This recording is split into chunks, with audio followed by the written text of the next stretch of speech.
Yay! Yay! All right, to kick off the angular momentum unit, let's find the angular momentum of a point particle about some other point.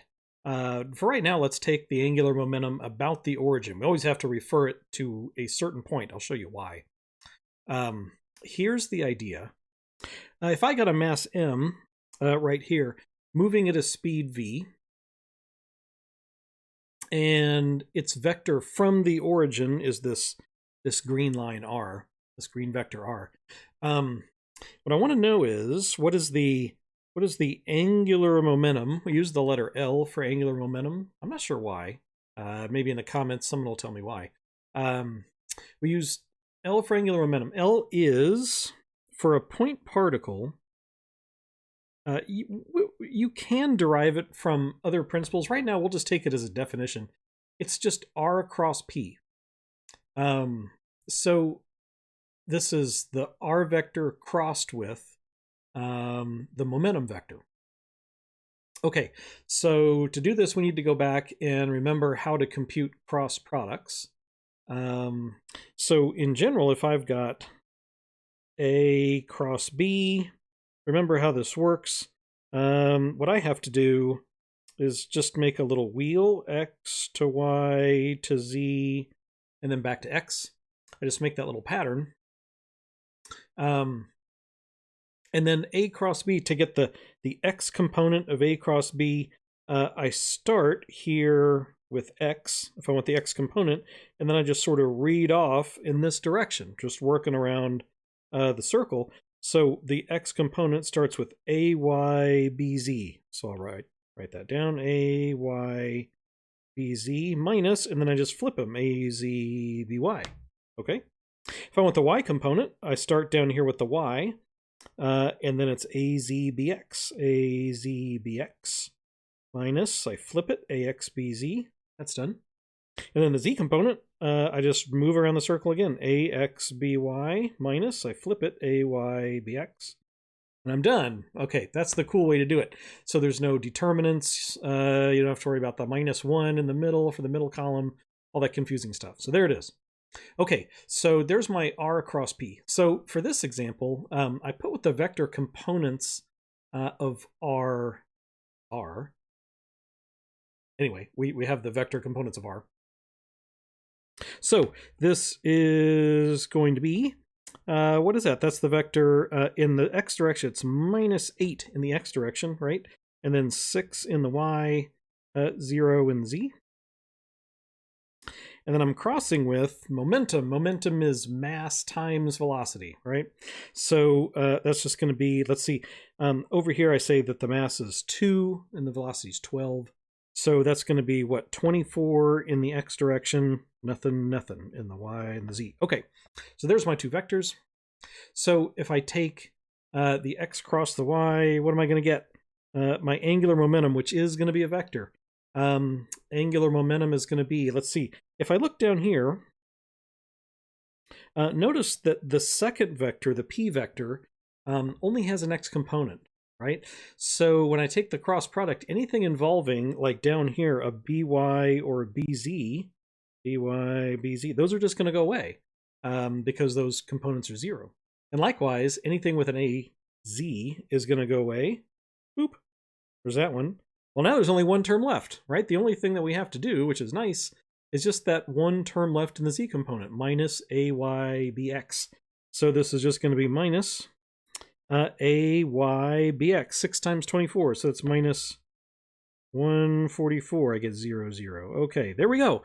So that is the angular momentum of this particle about the origin. We're taking it about the origin. And that's important, right? Because if I went to any other point and want to know the angular momentum about any other point, well, then that r vector is going to be different. The v vector is going to say the same, but that r vector would be different. So whenever you take the angular momentum of something, it always has to be with respect to what, right? About what point are you taking the angular momentum? So sure enough, this is in the minus z direction, which sort of makes sense. If you think about a torque, one way I kind of think about it in my head is that what is this what is the sort of action of this mass? If it moves to the right with that velocity, notice that what it's kind of trying to do, if you make a movie of it in your head, if m is moving this way, it's kind of trying to rotate that r vector in sort of a clockwise way about the origin, right? If the r vector stays connected with it, it sort of rotates in a clockwise way, tracking the m as it moves to the right. And a clockwise rotation that way is negative. That's what we said before for torque, for example. So all that hopefully kind of makes at least a little bit of sense. What are the units? Well, it's r cross p, right? P has units, momentum had units of what? Kilogram meters per second, and then you multiply it by another meters. So this is kilogram meters squared per second, some weird units. All right. Oh, notice something else. This is sort of a shortcut. We could also write this as RP sine theta, right? That's just another way to write the cross product. I could have done that. The trouble is that gets a little bit tricky. Like here, I knew what the components were. This is almost easier to figure out what the components. The trouble is, I mean, I know what R is. I know what P is. I know those magnitudes. The trouble is that theta. Remember what the theta is. The theta is the angle between this vector and that vector. And when you do the angle between those vectors, you have to go around like this, right? So you kind of have to be careful. And so you're taking the sine of that angle, which is not obvious to see. You got to think about it for a minute. Turns out that that's going to be a little bit greater than 180 degrees, right? So that's going to be a negative answer. That's where that negative up in the top comes from. All I'm saying is that if you do RP sine theta, that's fine. Just be careful because that theta is a little bit tricky. The angle between those vectors is a little bit tricky. But one thing you can notice is, suppose I was taking the angular momentum about that point.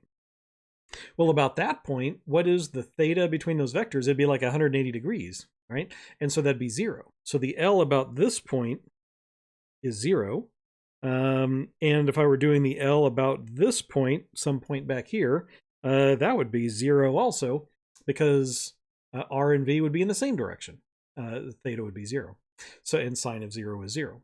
So if the velocity is in the same direction as R, then you get 0. Oh, here's something else to notice. Look at this component up here. That could have been anything. Notice the only component we used was this AY BX. AX could have been anything. So a shortcut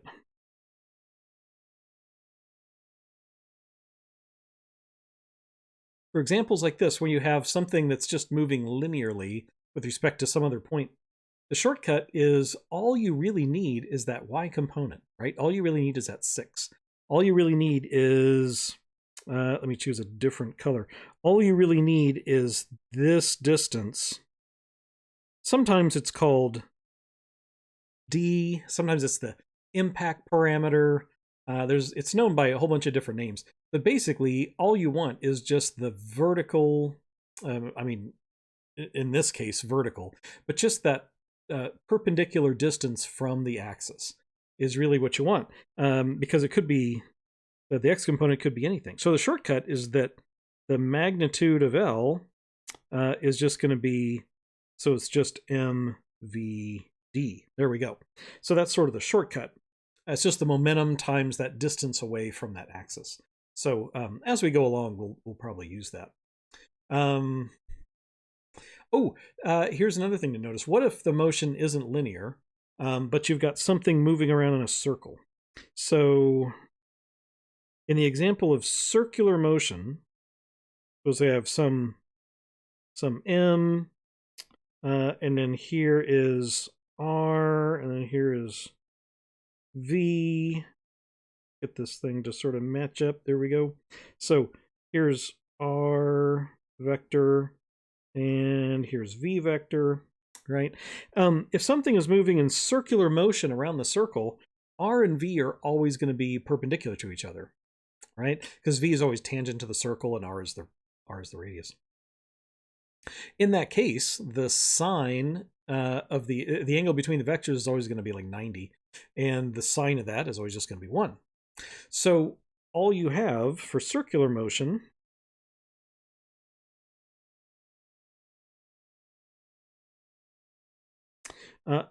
the magnitude of the angular momentum is just going to be RP. It's just RMV.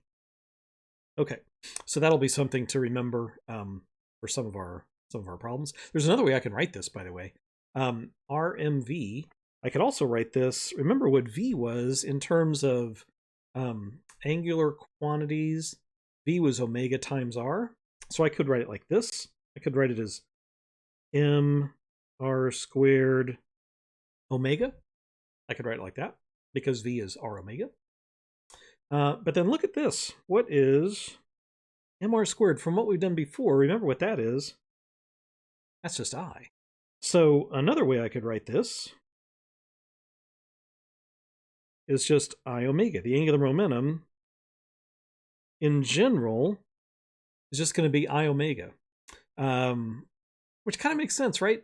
L is the angular momentum, so it makes sense that we use a rotational momentum is equal to, on the right-hand side, I've got a rotational mass and a rotational velocity.